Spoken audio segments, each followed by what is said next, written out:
Hello guys, it's super duper init in Philippines, so I try to rub my face with ice. Grabe, it's too hot. Ang negosyo kong sasakyan hanggang sa tuluyan na itong nalugin. At doon, unti-unti kong naramdaman ang kahirapan at kagipitan sa aking buhay.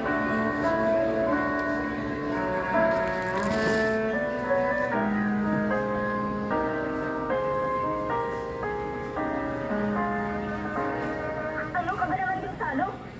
Ilang linggo na hindi ka nagbibigay sa akin ng pera.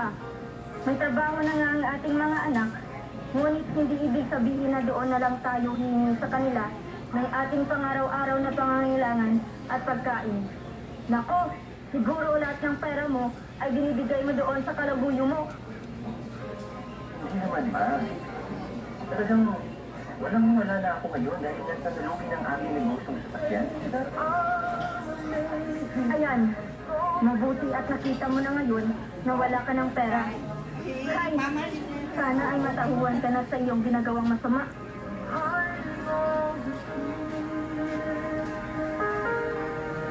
They don't know that I come running home when I fall down. They don't know me up when nobody is around. Gonzalo, wala nang pambawi si Nene bukas. Meron pa silang babayaran sa eskwelahan. Pwede mo gawin mo muna ng paraan? Wala talaga akong maibibigay sa iyo ngayon dahil kulang talaga ang aking pera. Naku, walang kwentang buhay to, oh. Wala na nga tayong bigas. Wala pang pambayad sa eskwelahan. Ano ba? Hayaan mo na lang bang mamatay kami ng inyong mga anak sa gutom? Umahanap ka naman ng paraan, Gonzalo. Huwag lang ang pamilya mo doon ang tupagin mo. Alalahanin mo na nandito pa kami ng mga anak mo. Nangangailangan ng iyong suporta.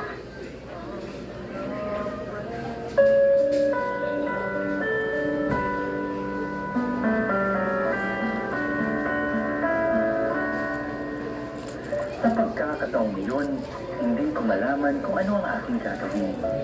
Kung pumunta ako sa aming bahay, galit sa akin na aking asawa at mga anak. Kung pumunta naman ako sa aking kalaguyo, inaaway din niya ako at dahil wala akong maibigay na pera. Sa pagkakataong ito, ay minabuti kong hindi umuwi sa kahit isa sa kanila. Mayroon akong sariling jeep na binabiyahe upang magkaroon naman ako ng pera, kaya minabuti kong doon na lang matulog tuwing gabi. Pinapark ko ang aking jeep sa labas ng aming bahay at doon ako natutulog. Malaki ang aming bahay, ngunit sa panahong iyon, naging walang silbi sa akin ang bahay na iyon.